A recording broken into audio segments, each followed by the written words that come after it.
They are the latest power couple set to take over headlines.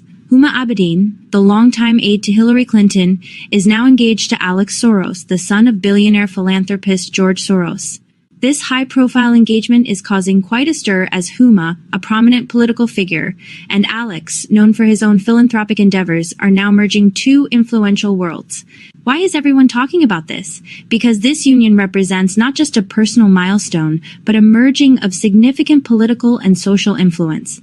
With keywords like Huma Abedin, Alex Soros, George Soros, and political engagement trending, this story is set to dominate conversations. As we watch this new chapter unfold, the question on everyone's mind is, what impact will these two together have on the future? Attempting to try to do this in Brazil with what Bolsonaro tried to do, and in the United States again, are often successful. So I see us living in a world where where democracy becomes contested also also from within. With that said, I don't think people are voting or are leaving to go to autocracies. I don't see any mass people trying to immigrate to China and Russia Okay, so let me just set the scene here. Alex Soros, the son of George Soros, who's now in charge of his democratic investment empire, is lounging with his legs crossed, with his hand raised, holding the hand of Huma Abedin. All very straight-faced. Yeah. It's all like almost a Mona Lisa-like. It's very strange for a man to be sitting that way while ostensibly in some sort of physical relationship with this woman who he has on display. It is not a masculine pose. We should draw the green lines because you've got Alex Soros. This is a man who has spent so weird. Spent millions, this is so weird. Millions upon millions of dollars to elect every far left DA in the country to defund the police, and he lives in a glass citadel hundreds of feet above the city he's ruining. It's like this photo is like the photo of a fucking Bond villain. Yep. It's so good.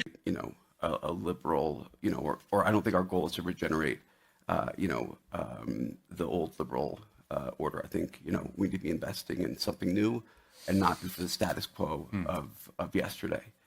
I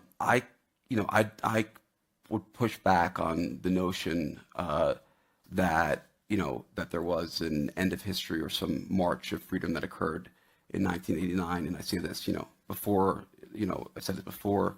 Putin decided to to invade Ukraine. This is before COVID. I mean, I remember my father.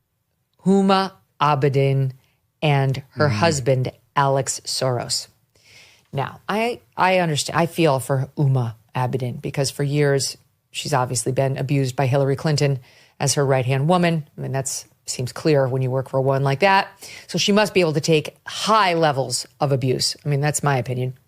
And then she married Anthony Weiner, who had some weird photos of two young children, and really just his whole mayoral race ended in utter disgrace, as did his earlier race. He had a couple races which he was booted out of for his absolutely disgusting behavior, and then eventually their marriage failed. Shocking. And by the way, his laptop may have helped cost Hillary Clinton the presidency, so she's got to live with that, which is a leftist legacy no one wants on the progressive side. And then she finds like the payload, the son of George Soros, Alex Soros. Now, unfortunately, he's extremely homely, and there is a scintilla of sexiness about this man. He looks asexual to me. He just looks totally like asexual, like he's never had a beating heart looking at anything. And this is their pose in the most antiseptic, sterile, cold, uninviting living room I've ever laid eyes upon. It's got the floor to ceiling window, so I guess they think we're going to be impressed. They forgot to add anything resembling love, anything resembling comfort or coziness.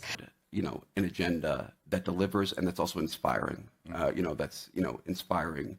To people that that believe in democracy and that believe